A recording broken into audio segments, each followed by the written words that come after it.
start with Bala. Are you ready with your presentation? Because the earlier session we've already spoken about the the sort of information warfare was already there. Although we spoke about security threats and challenges, so this is basically a run-on of the earlier session. But here we are getting into most specifics, or rather the basics of what really is misinformation and what is fake news all about. And maybe you can start and drop some sort of a checklist before we get Namrata and Paneer to add on their expertise. So over to you, Bala. Thank you, sir. So as to save the bandwidth, I have been facing disruptions in connectivity, so I have to switch off my video. My apologies for that. And I'm just sharing my presentation.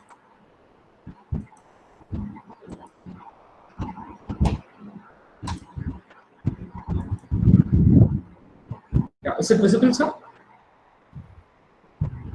Yeah, it's just coming. Has it come up? Visible, sir? Yes. Thank you, sir.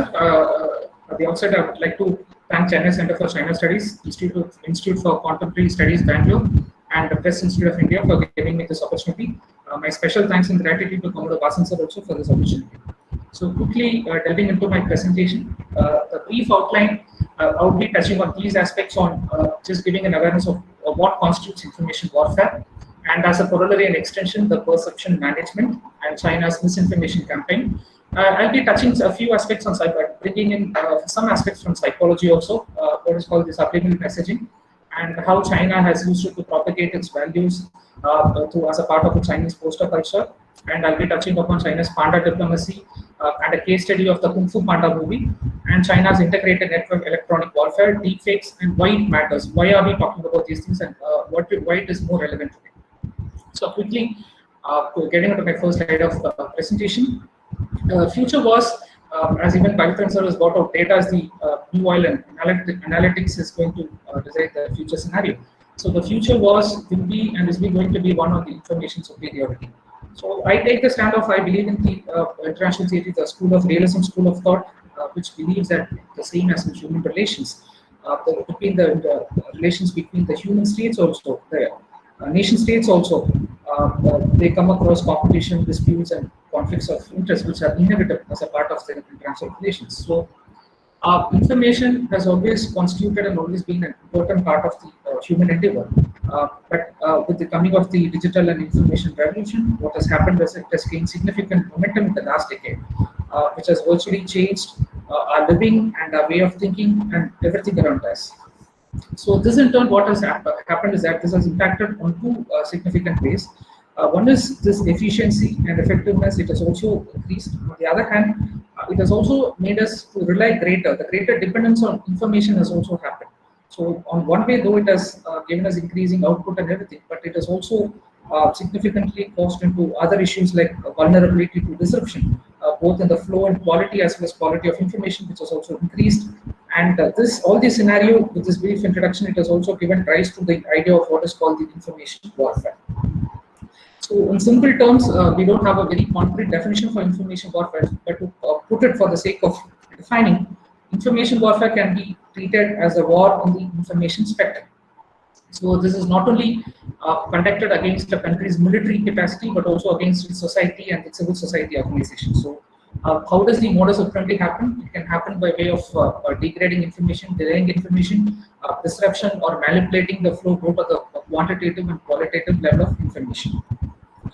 For the armed forces, the relevance, the correct and timely information made available to the commanders at all levels constitutes and directly contributes to the effective, what we call the C2 structure, the command and control structure, because they help in shortening the response mechanism, what they call the observe, orient, decide, act cycle, OODA cycle. So what happens is that this information warfare has a vital impact on the first three activities on what we call the observe, orient, and decide loop, because it tends to disrupt the enemy's observation and surveillance system by corrupting his orientation and misguiding his perception. What happens is that it tends to confuse the advisory so that he arrives at the wrong decisions. So these are all, there have been different interpretations and of information warfare. These some say this is a part of the RMA, what they call the revolution in military affairs. but some people tend to label it, they also tend to argue that there's nothing new, it all represent an assortment of the existing warfare techniques on the other. But what is common to all these things is that the main aim of all the information warfare is nothing but to target the human mind, the psyche of the adversary or the enemy, both military as well as civil, by denying, degrading, belying, disrupting, and manipulating the flow of quality as well as quantity of information. So, moving on to the next slide, it is about, I'm going to speak about the perception management and China's misinformation campaign. So, what is perception management? Perception management is nothing but a type of psychological operation where it is traditionally supposed to be directed at the foreign audience, but in authoritative regimes like China, it also directed towards a domestic audience to build a suitable narrative. And moving on, there's much of confusion between what it constitutes. So, as I already mentioned, it is a type of psychological operation. China uses this as a part of its misinformation campaign. So here I would like to effectively classify between what is the difference between a misinformation and a disinformation. What is common to both misinformation and disinformation is necessarily it is deliberate or intentional spreading. But what happens in the case of misinformation is that it is a intentional spreading of an accurate information. It can be completely false. But in the case of disinformation, they are also deliberate and intentional spreading. But it can be misrepresenting the actual fact. So there can be partial truth in it, and it can also be partially fake. So all these, as what happens, it has given to a new phenomenon. What China calls it nothing new but the propaganda by another name. So what happens? The primary strategy, what happens is that China employs is that the primary strategy is to utilize the existing confirmation biases and the social biases which are inherent to the human mind. There are many confirmation biases in psychology, like confirmation bias, anchoring bias, misinformation effect, self-serving bias, etc. So the users are more likely to believe disinformation that affirms their pre-existing belief, then they are also prone to sympathizing with disinformation that reinforces in-group or out-group dynamics. This is a very significant aspect. So also what happens is that due to the social media's own technological bias, due to the the setup of the algorithms are more designed to elevate the content, because whatever becomes popular, they tend to spread quickly, even without relying whether it is truth or fake. Even without relying on those aspects, it tends to spread and the contents are elevated. So what happens is that this only makes the effort easier to spread the content, though they may not be necessarily correct. Furthermore, the social media platform, though already banned in India, like the TikTok and Hilo, etc., what they do is that they carry the additional weakness of privileging content from users, friends, and spreading of disinformation peddlers who can acquire friendship with users with only just a few clicks. So why do generally nations or anything they resort to these kinds of technique? One is because of the asymmetry it tends to create, and most second thing is it tends to create confusion. It muddles public debate, creating misinformed opinions, kindling inflated emotions in the process. What happens is that clearing such a confusion becomes a much more difficult task and also a costly and time-consuming affair.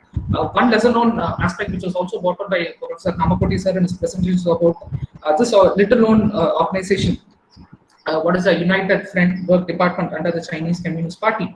So under Xi Jinping, this UFWD has become a potent weapon for supporting and the rejuvenation of the great Chinese dream, as brought up by President Xi Jinping in various speeches. So under his leadership, the United Front Works Department has drastically expanded and elevated within the party and rose in ranks. It gathers intelligence on, manages relations with, and attempts to influence both individuals on organizations both inside as well as outside China, whom it considers or who holds social, commercial, or academic influence, or who represents the interest groups, which the Chinese Communist Party feels that they are very significant to in propagating its ideals and philosophy. Moving on to the next concept, which is called the subliminal messaging. So subliminal messaging is nothing but a kind of perception that any information that you receive from your senses, that you will not be consciously aware, but subconsciously it will be happening which you will not be aware of. So it can necessarily be a signal or a message, that is designed to pass below the normal limits of perception. And many a time, these are very used much in the commercial advertisements. Where one example that I can give is where the color red, many of the time it is used in many hotels because they say, according to psychology, the color red tends to kindle our appetite. So we tend to eat more when we visibly get confronted with the color red. So though it might be inaudible to the conscious mind, but an image or a message that is briefly transmitted unperceived consciously, yet it is perceived unconsciously. Another significant example that I can give you is about every time during the Wuhan virus pandemic times when we call anyone, we get to get a recorded message that we need to wear a mask and everything. When the same thing gets repeated over and over and over again, it tends to bring in a sort of positive behavioral pattern which someone wants. Moving on to the next slide, how China has employed the subliminal messaging techniques. One is through the Chinese posters, which are Chinese, as you all know, communism has the popular culture of the what the posters convey is nothing but just the propaganda arts. So where the party tends to convey how its citizens or the people should behave. So this propaganda art continued to be seen as one of the major means to explain and illustrate the correct policies of the moment and the Chinese Communist Party's visions of the future. It reinforces the messages passed on by other media such as the newspaper, films, radio broadcasting, and other media. It also serves a twin purpose of serving as a documentary evidence of political, social, and cultural discourses of the Maoist period, and have resonances of significance beyond national boundaries of China. So this significant poster, as you can see a group of people with the Chinese communist flags and the larger-than-life image of Mao standing there. So what it tends to convey is that Mao is larger than life leading the country. He's a superhuman figure, overseeing the immeasurable crowds of his faithful supporters leading the country. So following on the same footsteps, now we can see Xi Jinping also following the same pattern. You can see the Chinese flag there, Xi Jinping waving, all the military, the aircraft carriers, and everything there. What it tends to convey. As a general secretary, you can see the Chinese flag there. As the general secretary of the Chinese Communist Party, he is also the president of the PRC and the commander-in-chief of the PLA. So this authority is now considered to be an encompassing of Mao's boss. And many observers, we all know, as he's observed both within and outside, he's seen to be the new Mao by usurping of power and eradicating the term limits and everything. The next aspect that I'd like to touch upon is China's panda diplomacy. In a simple way, though pandas are known to be cute and cuddly, but in China, they also play a very significant part of the China's international relations. So what is panda diplomacy? To give a very short brief, it is the act of loaning a panda to another country. It's called panda diplomacy. So China, as a part of its transaction international relations, use panda as assets in cultivating relations. So this has happened in 3 different phases. Initially, in the 1950s, what has happened was China used to gift pandas to other countries that it sees that it wants to cultivate ties with. So originally, after multiple phases, now the second phase, what China has done is that it tends to rent pandas to countries. So I think in 1950s and 60s, China started to give panda to the then USSR, and then the famous 1970 presented to Richard Nixon in 1970s. And post 2012, what has happened is that the third phase, where China gave pandas to countries from which it needs a resource or a technology rather than the trade deals with.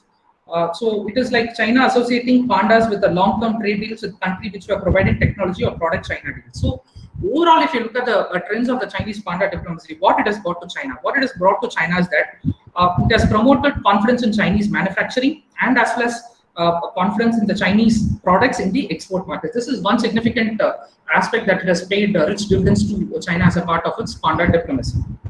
So the second case study that I would like to present to you is about the curious case of the Kung Fu Panda. We all know the movie Kung Fu Panda, where the panda is nothing but the national animal of China, which is there only in China. China severely restricts it ensures that pandas like it's bred and done everything only in China by controlling the numbers and its population. So the Kung Fu Panda movie was released in 3 different parts: Kung Fu Panda 1, 2, and 3. The name of the character, the hero of the Kung Fu Panda movie is a panda, which is called Po. The first part you can see Thailand, it's a snow leopard. The second part, the peacock which you see, that the white peacock which you see there is Lord Shen. And the third, like a bull of sorts which you see there is Thai. So what actually has happened is that both the peacock is a national animal of India. And the third, the bull of sorts which you see there, it's nothing but, it's a state animal of the Indian state of Arunachal Pradesh. It's called Mithun in Arunachal Pradesh. It's a state animal of Arunachal Pradesh. So significantly, in producing the movies, Kung Fu Panda 2 and 3, China has played a direct role in that, because the Oriental DreamWorks of China, it's a Chinese-American studio, has produced the Kung Fu Panda 2. And the Kung Fu Panda 3 even had a very direct role of China. The Shanghai Pearl Studios produced the Kung Fu Panda 3. So what actually it tends to propagate is that the Chinese ideas is value. In part 2, what happens is that Lord Shen, the peacock, it tends to conquer China, and then Po comes into the picture and saves China. And same is the case with third part of that. What it all tends to show us a part of the subliminal message that Panda is good, peacock and the animal, the Mithun, which is the car, is bad. So China is good, the other countries are bad. It tends to also project a subliminal messaging of the peaceful rise of China. You know what, we are not really bad, we are not as you want to think us to be. So these are the kinds of things that China has tried to propagate as a part of a soft core strategy or subliminal messaging, what I would call. Next, I would like to touch upon the aspect of China's integrated network electronic warfare. The China has this unique concept of this INEW, which goes far beyond the pure technical domain of cyber and electronic warfare, because in the Western democracies, it is left to the respective militaries to take care of this cyber and electronic warfare. The rest is left to other civilian organizations. But in China, everything is under the hands of the military. So what the Chinese approach aims to take is that the initiative, they effectively destroy what it aims to do is that they take the initiative and effectively destroy the enemy's electronic information system, break down the military and civilian communication, paralyze the decision-making apparatus.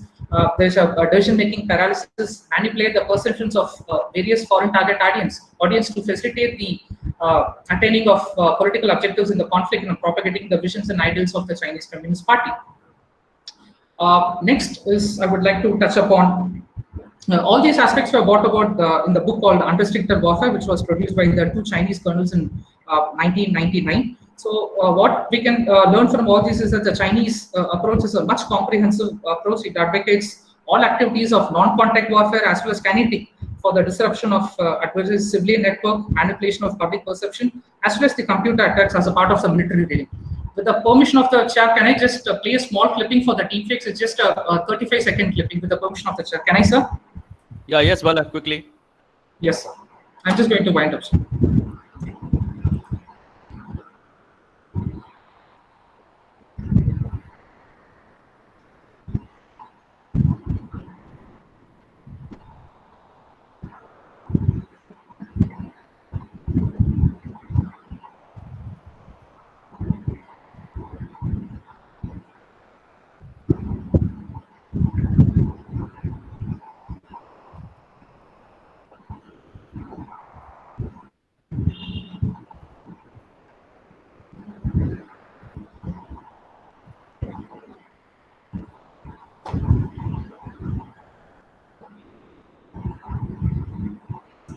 Thank you, sir.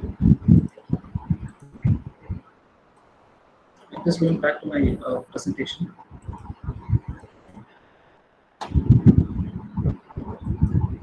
Is my presentation visible, sir? Yeah, Bala, come. Thank you, sir. So the video that you saw just now was a classic case of deep fake. It is a tailored video, not an original one. So just to give you a glimpse of what a deep fake is all about, deep fakes are nothing but a synthetic multimedia approach where a person's original voice or appearance is manipulated, and his words are attributed which they didn't say or act or they didn't perform. So what are the future technologies that is going to enable the deepfakes is artificial intelligence, machine learning, deep learning, as well as robotics. Though not directly related to deepfakes, it's going to increasingly influence the lives of the future. So we live in a realm or an arena or a temporal scale where the basic needs have an added item like food, water, clothing, as well as internet, which we have now. So these deep voice media, what they do is that these makes a manipulated media flawless and easy to create, which deceive viewers into believing the events that didn't take place. So the deep voice media, on the other hand, relies on it clones a person's voice using machine learning, which could be used to create an entirely new speech in their original voice without consent for information. So since the use of deepfakes and decoys on Chinese social media, as well as the artificial intelligence are not unprecedented, these tools prominently figure the Beijing's China cyber warfare, showing China is what it all tends to show is that China is likely to rely on the artificial intelligence generated disinformation content such as deepfakes and decoys videos as a part of its PSYOPs, psychological operations, and influencing the public opinion warfare across the world, as signified by the high volume of mentions of these terms in PLA academic journal, which is the military correspondent. Just to give you a brief timeline, in October 2018, the Strategic Support Base 311, which is in charge of the Chinese Communist Party's PSYOPs Warfare Division, authored an article addressing the need for a voice information synthesis technology, which is nothing but deepfakes. And consequently, in 2019, Baidu announced the creation of its Deep Voice project, which can clone voice and audio within minutes. And as of 2020, the ByteDance, which is the parent of the TikTok, was reportedly developing a deepfake technology that the app refers to as face swap. So what all this entails? This capability, what happens is that it would entail a biometric scan of a user's face, which the user can then apply to a variety of videos which they think would like to apply to their face and do such things. So the PLA could use the artificial intelligence and big data to improve and influence the public opinion, detection, determination, handling, especially for sensitive topics. Ultimately, all this would lead to a comprehensive and intelligent information dissemination model. So several governments, including the many US states, have sensed the threat and enacted laws against the possible misuse of deepfakes. Unfortunately, in India, there are no specific laws governing the deepfakes as yet. So coming to to conclude my presentation, the conclusion, I'd like to touch upon why it matters, because China as an authoritative regime has tended to exploit the openness of liberal democratic societies. Coupled with the digital revolution, it has made it easier to flood open the public spheres with misinformation and disinformation. So what all it tends to do is that it tends to undermine the democracy, reduce people's trust on democratic institutions, undermining the vigilant civil society organizations, restricting freedom of press, undermining credible information, and spread of misinformation and disinformation would increase. China's interference has also thrown attention to the long-standing and complicating subject of malign foreign influence operations. It tends to exploit the openness of values of democracies like openness, transparency, and etc.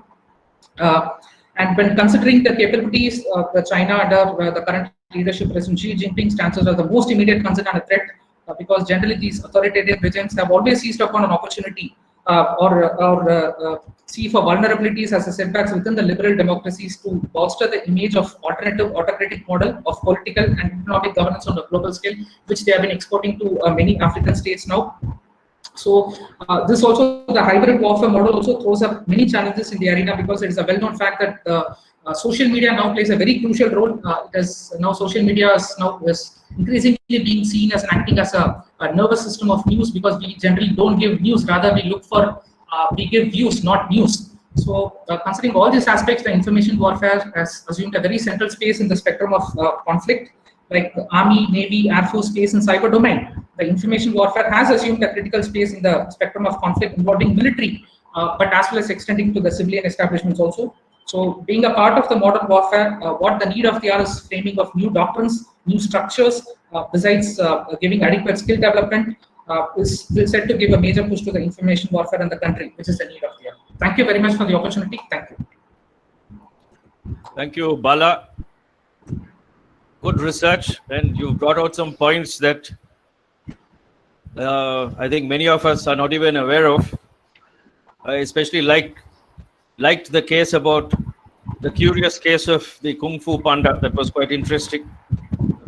So more power to your research, I think, but more seriously, it looks at how China continues to use unfair and foul means to dominate the flow of information. So thank you, Bala. Thank you. So welcome, Mr. Paneerselvan, and sorry to keep you waiting. As I mentioned earlier, we'll quickly move on. Let me introduce Mr. Paneerselvan, who's a good friend of mine, and he's also very supportive of our programs at the Press Institute of India. As many of us know, Mr. Paneerselvan is the reader's editor of The Hindu, and we are used to seeing his weekly column in the newspaper. He's also the executive editor, the executive director of Panos Southeast, South Asia. Apart from being a regular columnist, he is also a journalism teacher and is an adjunct faculty at the prestigious Asian College of Journalism in Chennai. With wide experience in both print and television journalism, Paneer is a board member of the Organization of News Ombudsman and Standards Editor representing Asia. He was a fellow of Reuters Journalism Fellowship Program in the University of Oxford in 1998.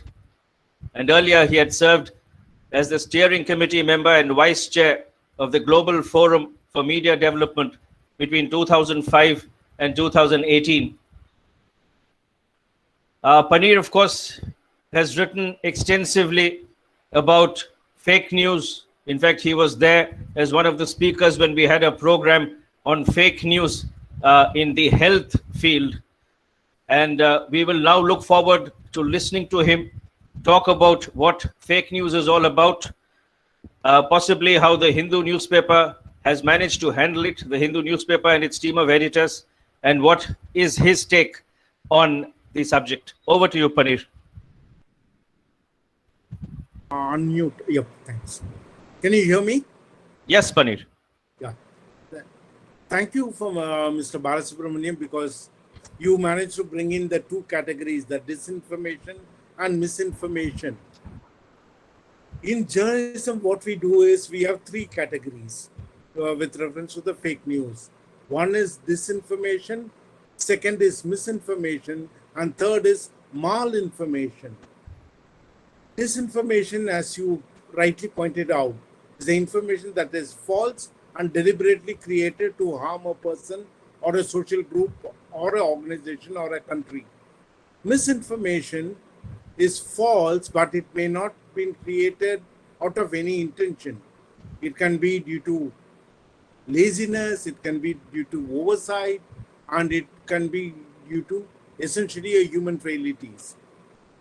Whereas the most important one is malinformation, where the information is based on reality, used to inflict harm on a person, social group, or organization, or a country, where you use partial truth and build a very, very dangerous narrative. There was a study done by the Reuters Institute which looked into this entire question of fake news, and it said, why do we have to elevate them as news when it is fake? What prevents us from calling it a simple old English word called lies? And here the idea of not calling it lies but fake news is that it has a veneer of being a news because it is being attributed to somebody. And then they did a content analysis based on three major developments. One was the US presidential election in which Trump got elected. Second was the Brexit negotiations from the UK side, as well as the referendum which led to the Brexit. There were these three things they analyzed, and they did a complete content analysis. And what they discovered is 90% of the misinformation and malinformation were generating from the top. Prime ministers, presidents, their advisors were all part of vitiating a credible information media. It's very easy to shift all the blame to the platforms like Facebook or Twitter. But what happened with the Facebook or Twitter is that they actually amplified the misinformation and the malinformation which came from the top. And in the case of Brexit, every amplified misinformation and malinformation can be traced back to either Sun or Mail. And the Sun or Mail had somebody to which it is attributed, and that the attributable source is a person who was wielding power. This we have to keep in mind, and unless and otherwise we understand that misinformation and malinformation are coming from the top, we may not be able to address it fully. And second thing is, I make a minor distinction between vitiating the information ecology from the authoritarian regimes versus vitiating the information ecology from the democratic regimes. In authoritarian regimes, when they are vitiating it, we are able to see it clearly as vitiating the authoritarian regime, vitiating the information, credible information systems. Whereas in the democratic environment, it comes as the freedom of expression. That is the most important one. And yeah, in my mind, we have systems to look at authoritarian regimes with necessary cynicism and skepticism. But we don't have the necessary cynicism and skepticism to look at misinformation and malinformation coming out in the democratic institutions and in the democratic environment, where the idea of the freedom of expression gives space for deliberate distortion of truth. The problem is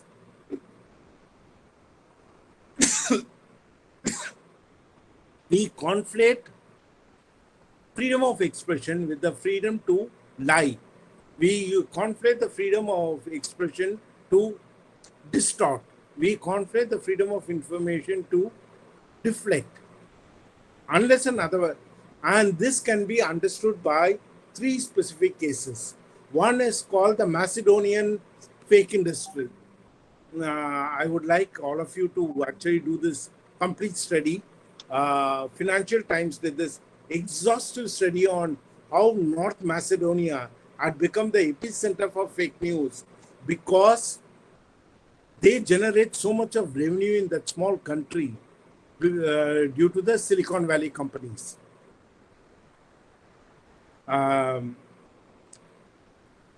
In 90% of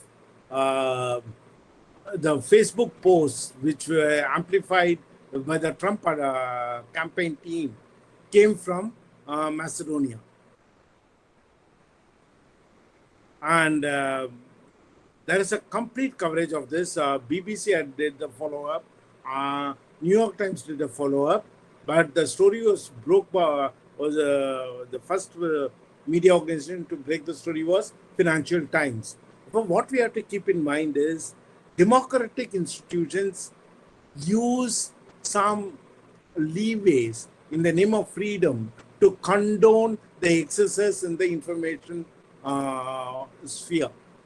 Unless and otherwise we understand the public sphere is sacrosanct and we should respect its integrity, we are going to be in real trouble because we cannot permit the freedom of expression to vitiate that sanctity of the public sphere. And this also gets completely endorsed by Edward Snowden's book, Permanent Record. It's, as I said earlier, Balasubramanian's research is extremely important and interesting, but we always approach authoritarian regime with certain amount of care, with certain amount of caution. But we tend to be lax, or we tend to grant more leeway for the democratic establishments. For instance, how much did we do in the case of Cambridge Analytica? I will tell you the specific case. After the Cambridge Analytica story was broken and when the Facebook appointed its oversight committee and everything else, India's Minister for Information Technology, Mr. Ravi Shankar Prasad, in 26 June 2018, declared that India would immediately investigate into the Cambridge Analytica's excesses. And he said this in the parliament. But till date, no credible investigation has been done. Therefore, this is the problem. Here we are permitting these three Silicon Valley giants Facebook, Twitter, and Google to do a parallel harvesting of data.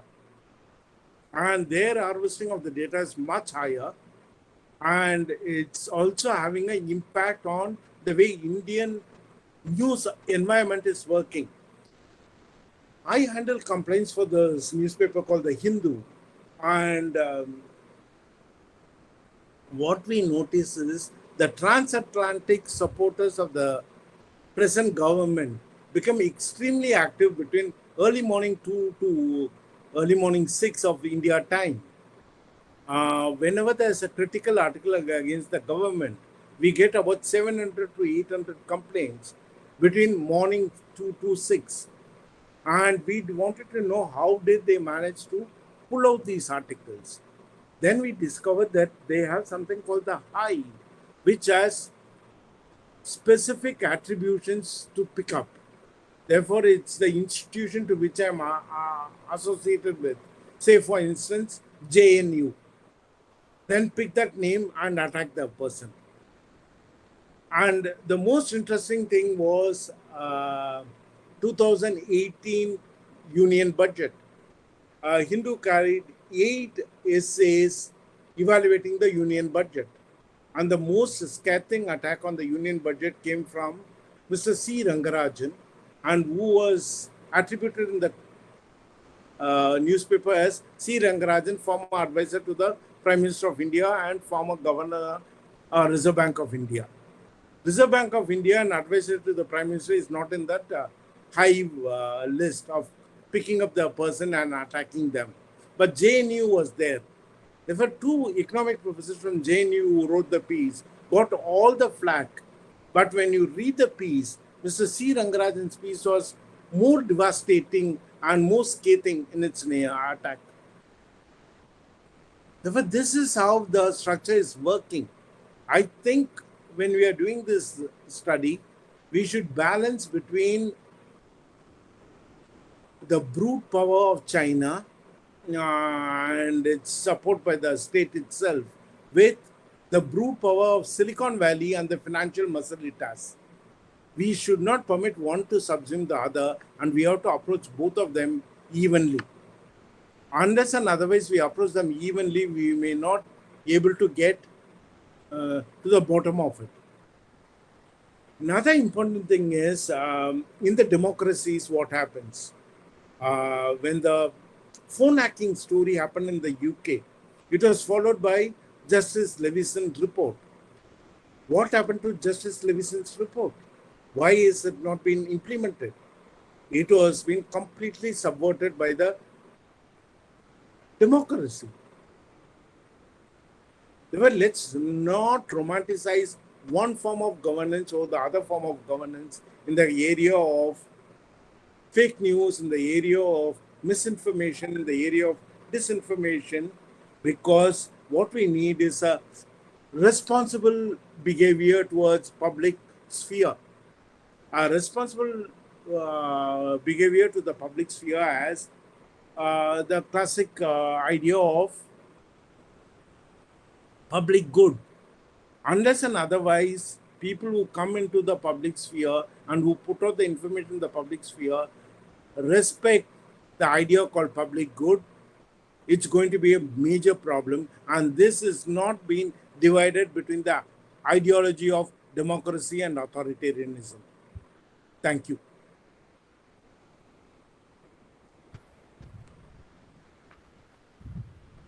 Thank you, Paneer.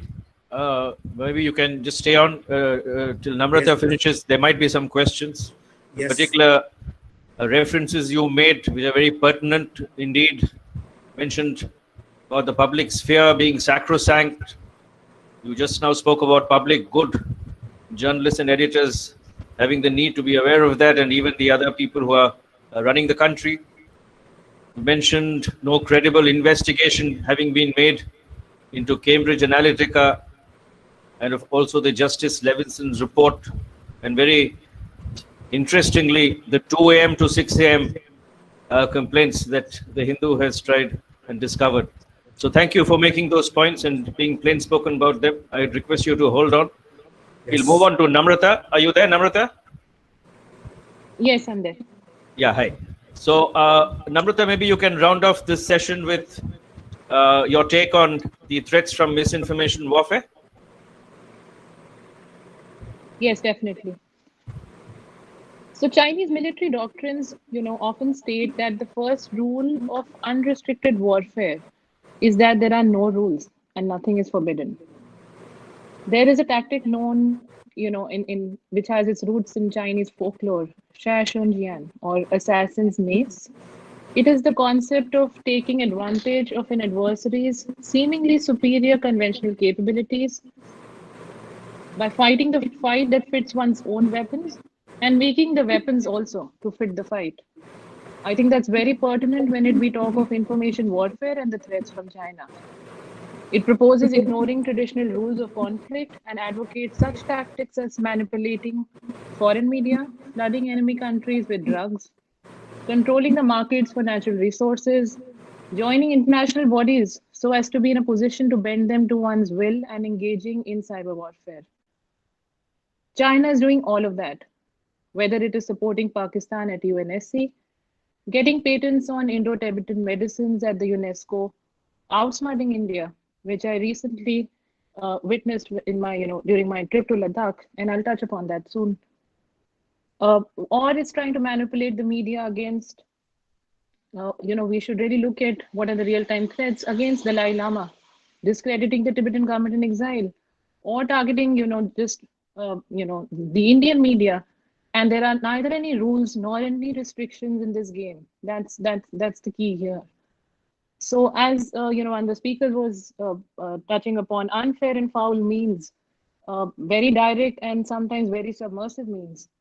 So to begin with, I have my own personal experience of how really China wants to manipulate. So I was saying that, to my surprise, I was, we talk of information warfare, we talk of fake news. We think these are indirect means, and, these will either happen through technology and not really human interface.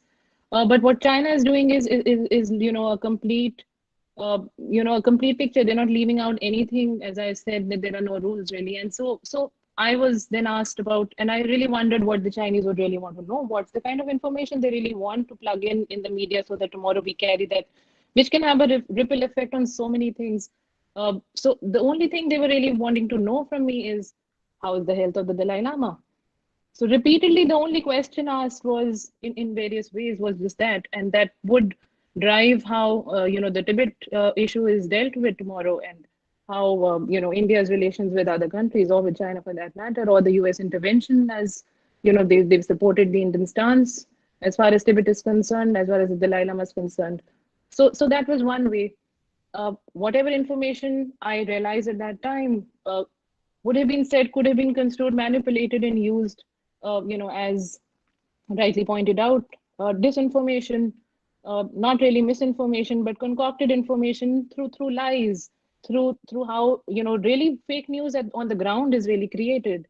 So those were some of the experiences. At another time, I would like to share that after that, I wanted, for example, I wanted an interview of a Chinese official.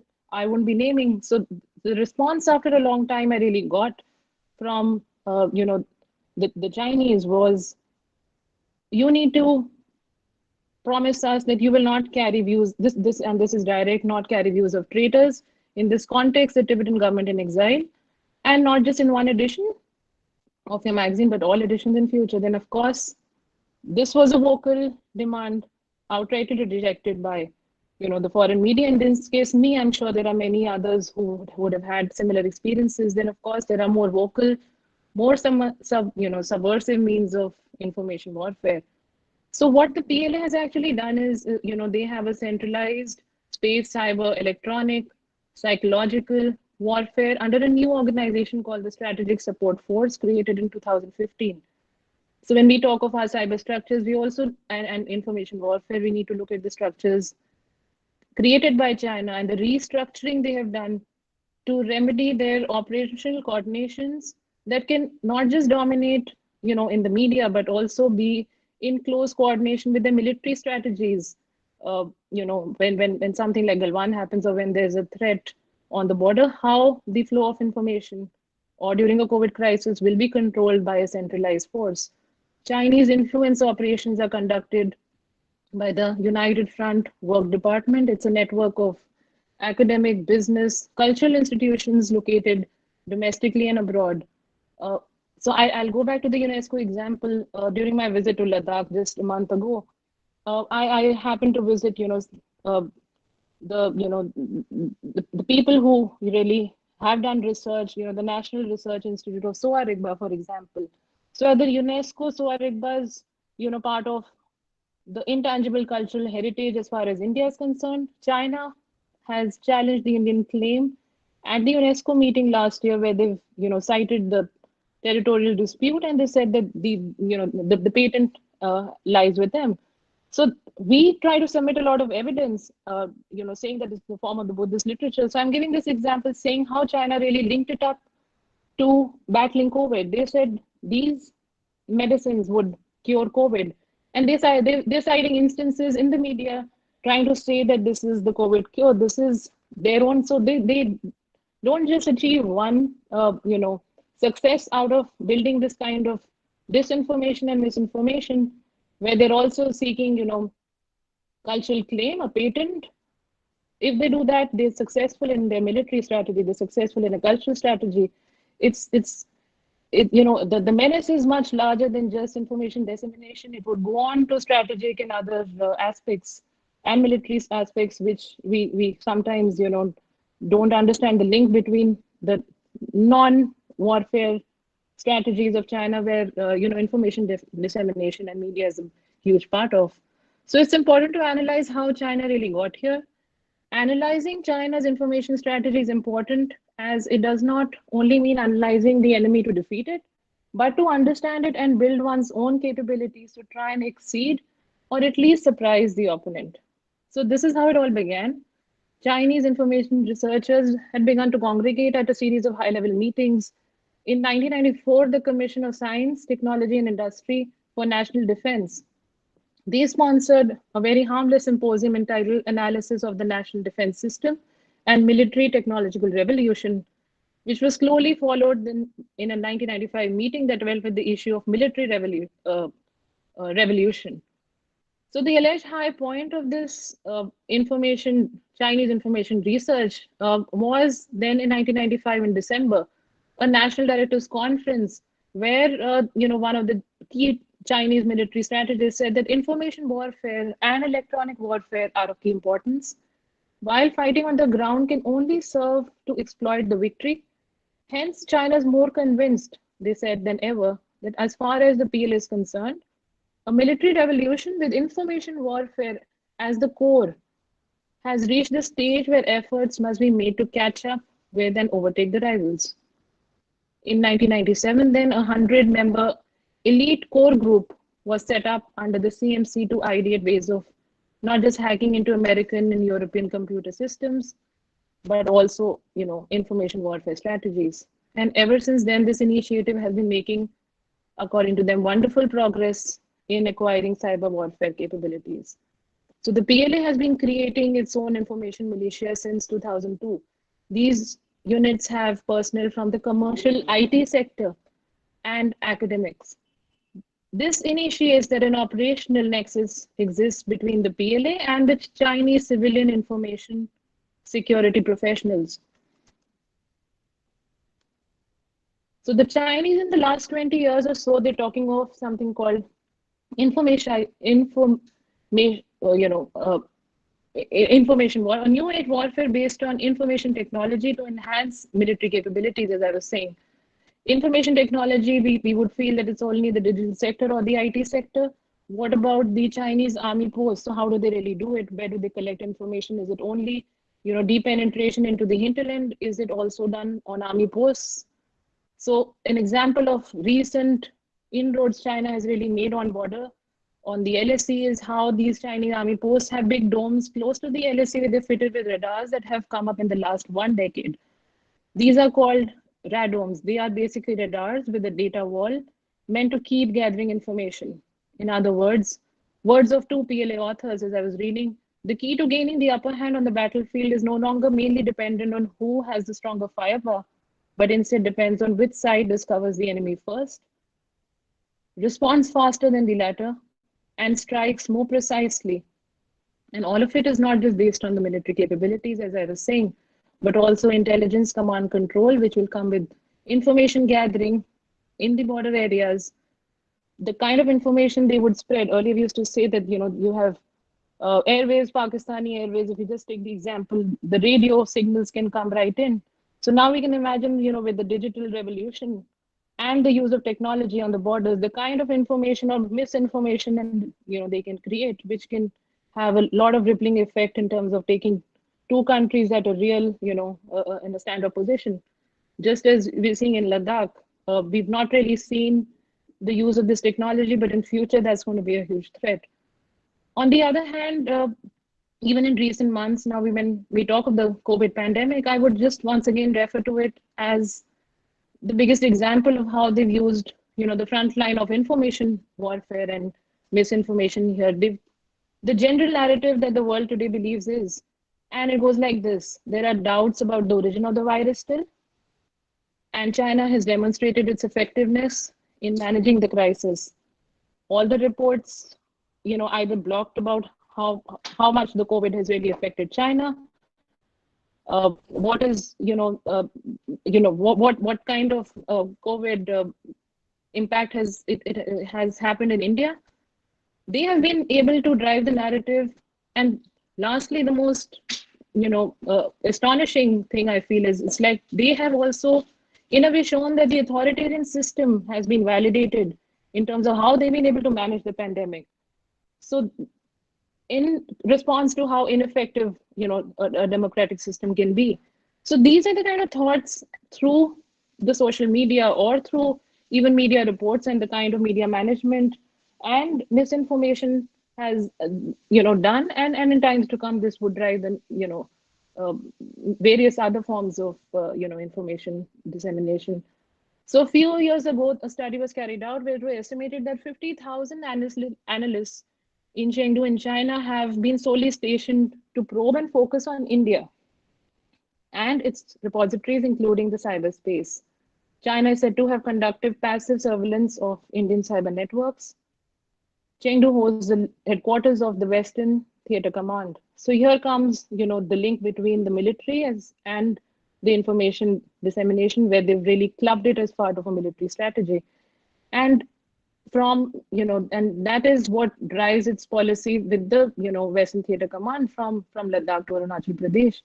And now we also have to look at how not just China in isolation, because, geographical boundaries have really blurred, and China and Pakistan coming together is the real threat that we really need to look at. So if we talk of information warfare, we cannot really leave Pakistan out of it, because a lot of misinformation driven by the Pakistan ISI, I feel, is also, further controlled and spread by the Chinese and vice versa. So cyber warfare as planned by the Chinese can take the whole nation down if they target critical infrastructure.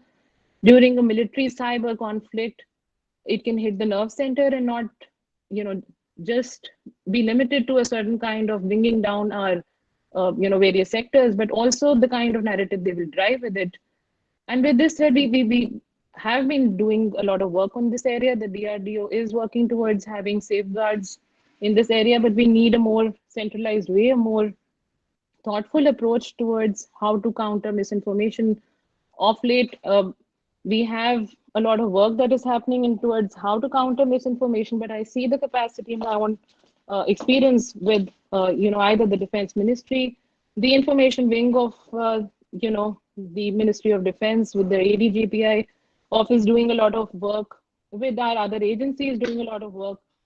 There is no really synchronization between how all these bodies can really coordinate and have a counter-offensive approach, or not just a defensive approach towards misinformation. What we try and do in the cyberspace or on the Twitter are really basic ways of countering, the misinformation by China. We try to create simple things, like we try to create trolls, we try to create news stories that will have an impact. One or two of them really have, some kind of an impact on how the social media or the Twitter is largely being flooded by China on how information and news is being consumed by the world. So we really need to work on that. And when I was talking of the SFF, I would like to point out that this is not just combining the cyber defense capabilities in one organization. They have really been able to overcome all the bureaucratic hurdles and created this central command under the PLA. So the SFF is now in the midst of transferring all cyber missions units to something called the Network Systems Department. And it's a theater command leader who's leading a graded organization that acts as headquarters for the cyber operations force. And it's, compared to that, the kind of strategy we have for countering misinformation is very limited. So I would like to say that, I guess I'm, through with my 15 minutes. Cyber warfare capabilities can serve as a significant force multiplier when complemented with conventional warfare. The PLA military doctrine is a useful insight on how effective information operations and cyber warfare in modern conflicts can really drive the narrative. So thank you very much. I think I've made some points. Yeah, thanks, Namrata. I think you got into some specifics, and of course, it's been quite enlightening. I don't want to dwell too much on individual presentations, but thank you all very much. I'm just deputizing for Commodore Vasan, who we haven't been able to connect yet. I don't know whether he's here, but I think I will pass this on to Suresh. He had an earlier question, and he has one on the chat, I think in the chat box. If you can again repeat that for the benefit of all, then I think Mr. Paneer can take it. Yeah, sure. Thanks, Mr. Nair. Mr. Paneerselvam, I was actually talking about the way you spoke about misinformation, disinformation, and malinformation. Today, when you look at any information which comes to us either in the media, printed media, or the television, or even on the social media, it is very well packaged for us to distinguish or differentiate between whether it is true or false. But how do you classify this? And in a country like ours, if we have to find and fix this problem, what would your recommendations be? I mean, how do we go? Sir, this is really a challenge because in the last 6 or 7 years, we are finding the news industry under severe financial strain. With a financial strain in the news industry, what we witness is that instead of having domain experts in-house, we are relying more on the domain experts from outside. For instance, let's use a non-controversial area called sports. Earlier, we used to have a great tennis writer in our office. Now, to get about tennis, we get a former Davis Cup player to write on it. For cricket, instead of having a great cricket writer in-house, you get a former test players to write on it.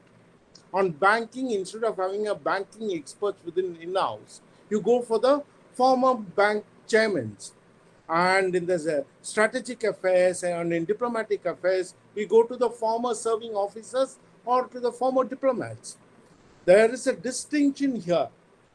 When it was an in-house expertise where the media had resources to invest on it, there was a critical distance between the establishment and these experts. Unfortunately, if you are going to be the part of the establishment, you tend to amplify the establishment's concern or at that given moment. That critical distance is lacking. And this cleavage grew after 2008, 2009, when the digital disruption actually sucked out the revenue from the newspaper industry. Therefore, that is one major issue. I'm not going to get into it beyond a point because it is the financial strain means you're not able to recruit, and some of the experts who retired have not been replaced. I do not want to get into other publications. With reference to our publications, we had a rural affairs editor called Sainath. After Sainath's retirement, we don't have a rural affairs editor. After CRL Narasimhan's retirement, we don't have a banking editor.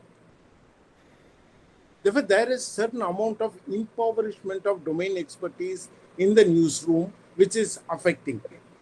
That's a reason certain misinformation and malinformation get into those pages. Because the filtering needs certain amount of expertise to do that. That is one element. But after this entire question of fake news becoming a major one, journalists need to develop a set of new skills and strategies to work in this ecosystem. They also need to fend off attacks on their work being labeled as biased. One technique which the editors across the world joined together and came up with is called the truth sandwich. In this truth sandwich method is you understand there is a tipping point beyond which you can't ignore a news. Say if there is going to be a distortion which is coming from President Trump or Prime Minister Johnson or Prime Minister Modi, you can't afford to ignore it. You can't say, why are you amplifying something which is not right, correct, which is not true. Therefore, what you do is you have to acknowledge that the person at the top had said it, but you sandwich it with a factor which is based on truth, and then you say the statement made by the reader, and then you say why you don't think it's right. Therefore, this truth sandwich is one method which is gaining ground right now. Then the biggest problem right now is it's sort of an extremely polarized environment. And we have never seen this level of polarization earlier. And this polarization has something to do with the changing nature of the digital narrative. Till 2010, we called it as digital empowerment. And in fact, the digital empowerment is the one which played a big role even in the Arab Spring. But after 2011, what we are witnessing is digital disruption. And the digital disruption is an extremely important issue. And that's where I think the consolidation of the Silicon Valley companies and the way they harvest our data becomes much more important for us, because quite a lot of us are really plugged into the Silicon Valley systems. We are in Twitter, we are using Google. In fact, even this discussion is on Google. Our email platforms are on Google. Given these facts that the amount of India's plugging in with the Silicon Valley is so much. When I'm saying this, I'm not saying that we are not concerned about the China. Yes, we are concerned about the China, but let's not come up with a formula of one subsuming the other. We have to tackle both these things simultaneously with equal fervor. Thank you. Thank you, sir. I'll just quickly read out one or two comments, maybe one or two questions that either Paneer or Namrata could take, even Bala could. So one is Colonel Hariharan says China's propaganda warfare is not the same as other countries. It is used on its own population. From brainwashing in the 1960s, it has been professionalized. China is investing in media as part of buying influence in target countries. So let's not confuse it with what emanates from Silicon Valley. The reality is that media is business now, increasingly owned by business oligarchs the world over. In China, the government owns it and it controls information outlets, which makes it far more dangerous. So that's Colonel Hariharan's comment. And he also refers to Namrata laying bare how China's information strategy is based on information warfare tools. There's a question from Dr. Sanjay Tambat. This is to Mr. Paneer Selvan. He says, you spoke about authoritarian tendencies in democracies and need to be aware about both China and California. With the kind of state power China is putting in disinformation and misinformation, can we ignore it? And how can we fight it out? And this how can we fight it out and what can we do is what somebody else, Professor Chengappa, has also asked later on. So can you just answer that briefly, Paneer? Yes, I also have a question. Excuse me. I am not prioritizing one over the other. All I'm trying to say is that let's not become oblivious of the other threat. And the thing is, with China, unless and otherwise we are willing to talk truthfully, are we willing to put out all the issues, what happened in Ladakh on the table? On Ladakh, we have empowered China. They were starting from Ladakh. There's a much larger question here. Therefore, the question is, let's look at both China and Silicon Valley with equal level of skepticism, and both are harvesting data. And in one case, we are willfully handing over the data. In the case of Silicon Valley, they need not have to harvest. We are handing over. The end user, the person who's using these platforms, are actually handing over quite a lot of privacy details. We are enabling the Silicon Valley also. Whereas with China, they have to take effort to harvest. And that's the reason I'm saying that. And what is the relationship between the Silicon Valley and China? Silicon Valley dovetails into the China's request. We have seen Microsoft accepting all the conditions laid by China. We have seen Google accepting all the conditions laid by China. Therefore, the Silicon Valley, the democratic companies, never exhibit spine. Just because of their size, let's not confuse their size with spine. They are the first one to sacrifice the spine for the huge Chinese market. Hence, I think that we have to be very, very careful to address both these issues on an even footing. Otherwise, we will be trapped in this official narrative.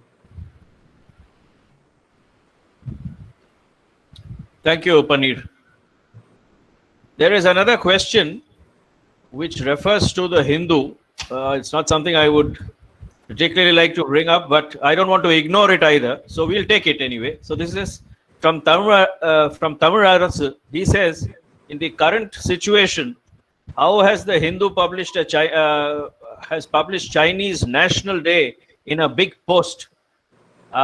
Is it not against our patriotism? That's the question. I will leave you to answer it in any way you like, Paneer. See, I don't see any problem in it. When Indian publications come out with ads in international publications, Chinese government is coming out with a ad. It's a paid ad, and it has been clearly marked as a paid ad. What is the problem? Is it an editorial output? And are we going to see? We are not talking about loss of a territory in Ladakh. We are not willing to talk about all our, from Doklam to Ladakh, what has happened. And remember, we have an external affairs minister who had been an ambassador to Beijing. And the external affairs minister who had been ambassador to the Beijing, under his watch, we are seeing a gradual loss of territory. That is a bigger issue. It's not about one newspaper carrying a paid ad, which is being clearly marked as a paid ad. It's not an editorial content. Yeah, thanks. That answers it well. Mr. Heblicker, you wanted to say something? Yeah, just to pick 2 points, just addressed to Mr. Paneer Selvan. During the narrative which we have heard the last hour plus, including your good self, we are not talked about the force multiplier that social media has become. We had this strange problem in Bangalore a few years ago, where a WhatsApp message or a SMS which originated in Pakistan created chaos in Bangalore. That's the first one. We need to understand that the government of India cannot be everywhere at all times. There is a need to understand that the battle for India's internal security is fought in the states. What would be your advice to the state governments that they need also to ensure that their law enforcement agencies are abreast of the latest developments and techniques? And lastly, I think coming from a profession which I did, we have resorted to information warfare We have done things that we have spoken of. But yes, there is a need to evolve. There is a need to invest. I'd like the only institution that can be admired by me today is the Indian military, which has evolved over 200 years and come to its own SOPs. And we need to evolve. We need to bring about a system where we find that we are also in a position to change the narrative as it suits us. So just your comments on these. Thank you.